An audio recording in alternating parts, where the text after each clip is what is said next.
না, সেটা কি তুমি নতুন করে বিয়ে করে সংসার করবে তার জন্য? আসলে আগে যখন বলেছিলাম তখন তো তুমি রাজি হওনি, তাই কথাটা বলতে বাধ্য হলাম। কেবল তোমার যেটা ভাবার তুমি সেটা ভাবতেই পারো।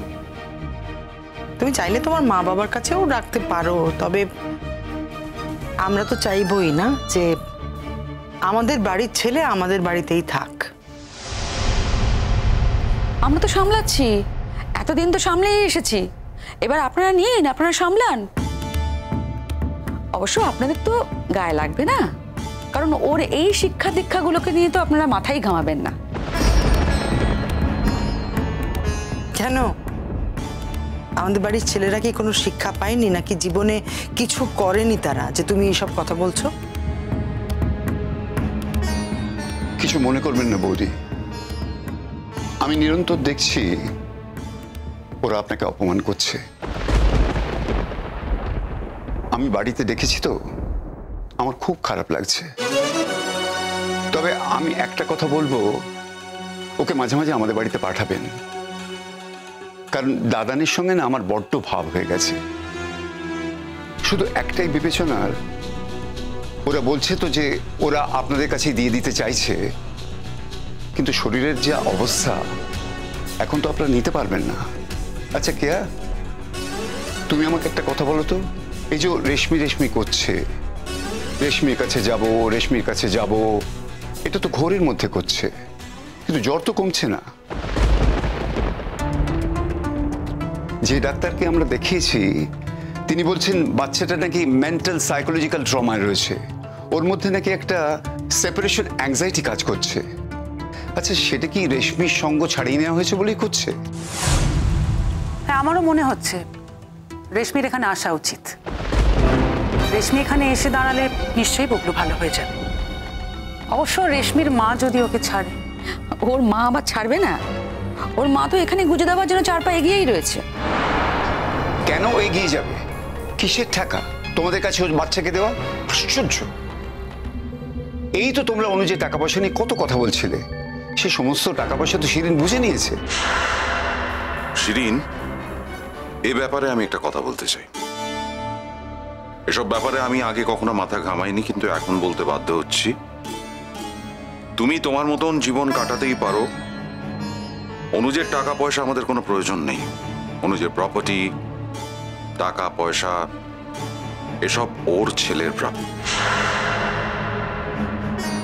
কিন্তু তুমি যদি অন্য কোথাও বিয়ে করো, নিজের জীবনটা গুছিয়ে নাও, তাহলে কিন্তু এটা তোমায় দেখতে হবে যে ছেলে মানে বুবলু তার প্রাপ্যটা যেন পায় লিগালি। আঙ্কেল, তুমি আমাকে এসব কথা বলছো? হ্যাঁ, বলতে বাধ্য হচ্ছি। তার কারণ তুমি বিয়ে করে অন্য লোকের বাড়িতে চলে গেলে পিকলুর প্রপার্টি যদি তোমার কাছে থাকে, তার টাকা পয়সা যদি তোমার কাছে থাকে, এটা দেখতে হবে যে তারা সেই প্রপার্টিটা বা সেই টাকা পয়সাটা ওকে দিতে দেবে কিনা। আমি এখন এসব বিষয় নিয়ে কিছু ভাবছি না। না, তুমি ভাবছো না, কিন্তু তোমার মা ভাবছেন। শোনো, আমাদের যা কিছু আছে সব কিন্তু শিরিন পাবে। টাকা পয়সা নিয়ে আমাদের অত মাথা ব্যথা নেইও। না না, এইসব বলছো বটে, কিন্তু যখন অনুজের প্রপার্টির কথা হয়েছিল তখন তো তোমাদের মেয়ে উজ্জে আমাদের বাড়িতে অনেক কথাই বলেছিল, সেগুলো তো আমরা ভুলিনি। আচ্ছা শোনো, এই কথাগুলো এখন থাক। শিরিন গুড্ডিকে বলে রেশমিকে এই বাড়িতে নিয়ে আসতে হবে, যদি তুমি তোমার ছেলেকে বাঁচাতে চাও। আর যদি তুমি মনে করো যে তোমার ছেলে চলে গেলে যাক, তবু তোমার কিছু এসে যায় না, তবু তুমি তোমার ইগো থেকে সরবে না, তাহলে অবশ্য আমার কিছু বলার নেই। না মানে বলার নেই মানে কি? তার মানে আমরা ওকে এই অসুস্থ অবস্থাতেই বাড়ি নিয়ে যাব, তাই তো? নিয়ে ওখানে বাড়িতে নিয়ে গিয়ে আমরা রেশমিকে ডেকে আনবো, তাই তো? দেখলে মা, ঠিক চালু হয়ে গেল। এখন গুড্ডি, রেশমি সব ওই বাড়িতে গিয়ে ভর করে থাকবে। তোর তো এসব দেখার দরকার নেই, তুই তোর জীবন তোর মতন করে কাটাবি। তুই তো চেষ্টা করলি ছেলেকে মানুষ করার, করতে পারলে কি? ও তো বিগড়ে গেছে। দেখ, তুই এই ছেলেকে মানুষ করতে পারবি না। ওদের কাছে দে, ওরা এই ছেলেকে মানুষ করতে পারলো ভালো কথা, না পারলে বিগড়ে যাবে। দেখ, তোর তো দায় থাকবে না, কিন্তু তোর কাছে থেকে যদি ছেলে খারাপ হয়ে যায় তোর নামে কিন্তু দোষ পড়বে। আচ্ছা, হলো তো অনেক কথা, ফাইনালি তাহলে কি হচ্ছে? রেশমিকে কাল ডেকে নিয়ে আসতে হবে। অবশ্য এই ব্যাপারে গুড্ডির সঙ্গে কথা বলতে হবে। পারলে আমিও কথা বলতে পারি, কিন্তু তোমরা কথা বললে ও রাজি হবে। আসলে বুবলুর স্বার্থে ও যদি মেয়েটাকে 2-1 দিন রাখে তাহলে খুব উপকার হয়। দেখতেই পাচ্ছ তো বাচ্চাটা কি অবস্থা। মামনি কোথায়? আমার মামনি, মামনি, মামনি, তুমি কোথায় মামনি? না না, আপনারা চিন্তা করবেন না, আমাদের স্বার্থেই আমরা রেশমিকে ডেকে আনবো, আমাদের স্বার্থেই আমরা গুড্ডিকে ফোন করব। চিরকাল তো আমাদের স্বার্থেই ওকে ফোন করেছি, কখনো তো ওর স্বার্থ দেখিনি। তাই এইবারেও আর নিয়মের ব্যতিক্রম হয় কি করে? এটাই হয়তো আমাদের নিয়তি, আর এটাই হয়তো ওরও নিয়তি।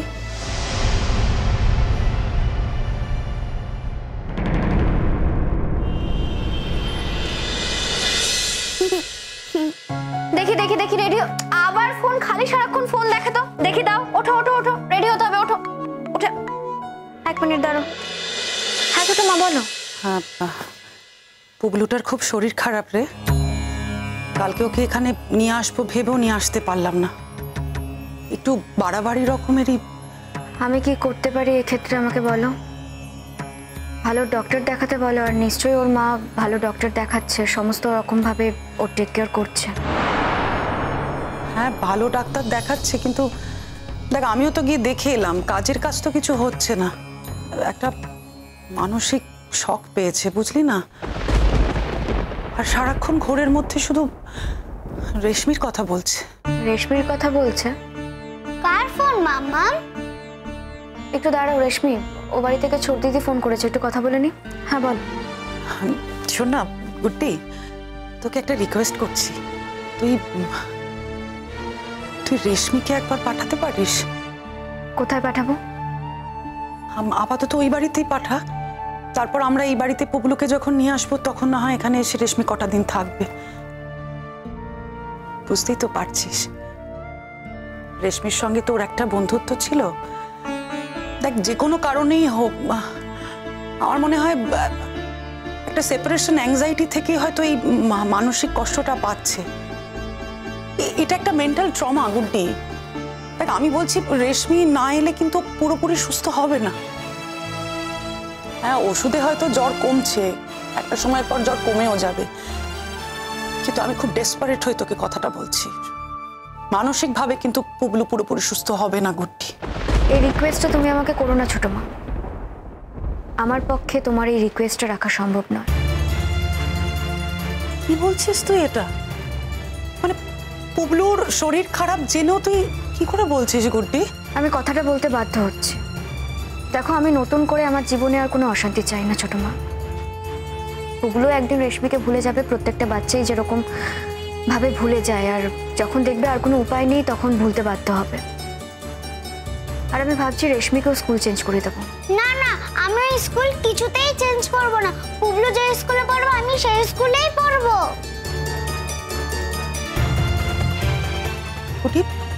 গুড্ডি কি বলছে রেশমি? বাচ্চারা যেমন বলে আর কেউ স্কুল চেঞ্জ করতে চাইছে না। দেখো, রেশমিও কিন্তু কষ্ট পাচ্ছে। হ্যাঁ, ও হয়তো অসুস্থ হয়নি, কিন্তু কষ্ট তো পাচ্ছে। স্বাভাবিক, স্কুলে যাচ্ছে, পুবলুকে দেখতে পাচ্ছে না, কষ্ট হওয়ারই তো কথা। আর বাচ্চারা তো সবকিছুই বোঝে, ও বুঝতে পারছে কিছু একটা ঘটছে। তবু সবকিছু ভাবে বুঝিয়ে আমি ওকে প্রমিস করিয়েছি ও যাতে ও বাড়িতে পুবলুর সঙ্গে আর কোনোদিনও যোগাযোগ না রাখে, ও যাতে পুবলুকে টিফিন না দেয়। কিন্তু তারপরেও একই স্কুল, একই ক্লাস, সেখান থেকে দাঁড়িয়ে যে পুবলুকে ও টিফিন দেবে না সেটা তো আমি গ্যারান্টি দিতে পারি না। আবার সেসব নিয়ে নতুন করে অশান্তি শুরু হবে। তার থেকে বেটার আমি রেশমিকে স্কুল চেঞ্জ করিয়ে নিচ্ছি। ঠিক আছে, তুই যা ডিসিশন নিবি তাই হবে। পুবলু একটু ভালো হয়ে যাক, তারপর না হয়। দেখো, রেশমির জন্য পুবলু ভালো হচ্ছে না, এটা তো কোনো কাজের কথা নয়। কি হয়েছে মাম্মা? কি হয়েছে পুবলুর? তুমি তো জানো পুবলুর জ্বর, জানো না? তাহলে বলছো কেন পুবলুর ভালো হচ্ছে না? দেখো, তোমাকে এত কিছু নিয়ে টেনশন করতে হবে না।